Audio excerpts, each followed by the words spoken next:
but he was a champion player. I stopped the weaponization of government against crypto and Bitcoin, and we ended the lawless Operation Choke Point 2.0. That was a bad operation.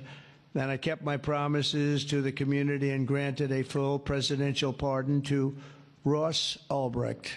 Ross Ulbricht. And you have no idea how important that name became. It was like a symbol, and his mother was unbelievable. His mother was an unbelievable woman, but it was so important to a certain group of people. And in the truly momentous act last March, I signed an executive order establishing the U.S. Strategic Bitcoin Reserve, as well as the United States Digital Asset Stockpile. And that's all signed up. With today's signing, we're pushing even further into the exciting new frontier. Just as I promised last year, the GENIUS Act creates a clear and simple regulatory framework to establish and unleash the immense promise of dollar-backed stable coins. This could be perhaps the greatest revolution in financial technology since the birth of the Internet itself. A lot of people are saying that. I don't know. What do you guys think? Yes? If you say yes, I'm saying yes. I think it's great that you're involved, I will tell you. Many Americans are unaware that behind the scenes, the technical backbone of the financial system is decades out of date, many, many years out of date. You know that. Paul and others are straightening it out, but payments and money transfers are costly and take days or even weeks to clear.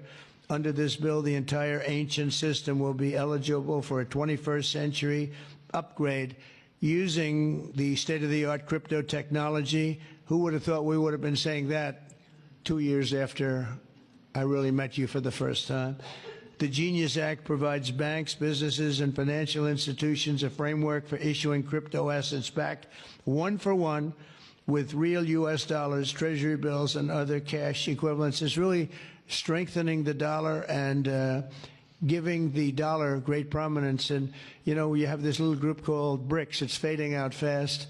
But BRICS is, they wanted to try and take over the dollar, the dominance of the dollar and the standard of the dollar. And I said, anybody that's in the BRICS consortium of nations, we're going to tariff you 10%.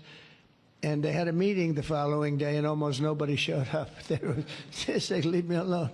We didn't want to. They didn't want to be tariffed, did they, Howard? So it's amazing.